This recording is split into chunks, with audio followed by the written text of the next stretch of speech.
ईश्वर द्वारा रचित। शास्त्रों का कहा कि वेद है किसी पुरुष के बराबर नहीं हो, अपुरुष है। क्या कह दिया?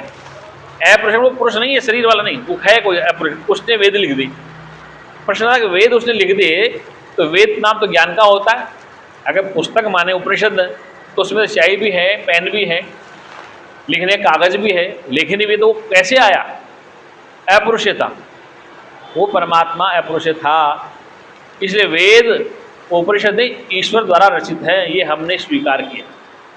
इधर बाइबल में चलो, कुरान शरीफ में चलो, वो भी कहते हैं कि कुरान है किसी मनुष्य ने नहीं लिखी, वो भी इसके खुदा के द्वारा पवित्र पुस्तक है। ध्यान से सुना, ये कुरान भी खुदा के द्वारा लिखी हुई पवित्र पुस्तक है, ये कह दिया उन्होंने। हमने क्या कहा? हमारे वेद भी ईश्वर द्वारा रचित है, पवित्र ग्रंथ हैं। आई बात समझ?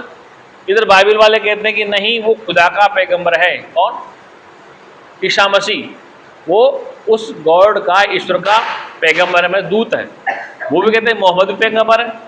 तो पैगंबरों ने उसका उपदेश दिया पुस्तकों के माध्यम से, कुरान शरीफ के माध्यम से, बाइबल के माध्यम से।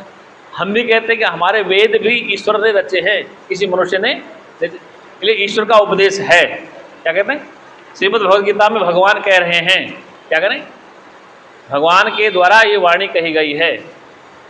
गीता भगवान के मुखारबिंद से कही गई है, भगवान का मुख विष्णु रूप से है, वो कह रहे। तो समस्त धर्म ग्रंथों में इस बात को निर्णय ले लिया गया है कि वो ईश्वर ने कहा है। सनातनी लोग कहते हैं कि वेद ईश्वर द्वारा रचित है, मनुष्य ने नहीं रचे। अब जब वेद को पढ़ते हैं या उनका स्वाध्याय करते हैं तो वहाँ तो चर्चा ऋषि मुनियों की, कोई भगवान है ही नहीं सामने। वहाँ तो पिपलाद ऋषि बोल रहा है, अंगिरा ऋषि बोल रहा है, अंगिरस बोल रहा है, वात्स्यन्य बोल रहे हैं, जेमिनी आचार्य बोल रहे हैं, वेदव्यास बोल रहे हैं, नारद जी बोल रहे हैं, सनत कुमार कह रहे हैं, देव ऋषि नारद बोल रहे हैं। तो वहाँ तो भगवान है ही नहीं।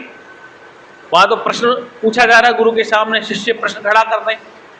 इसे एक उपनिषद का नाम प्रश्नोपनिषद है, उस उपनिषद में प्रश्न ही हैं, गुरु के सामने रख दे, तो वहाँ ना भगवान है ना अवतार। वहाँ तो गुरु और शिष्य का संवाद है। किसका संवाद है?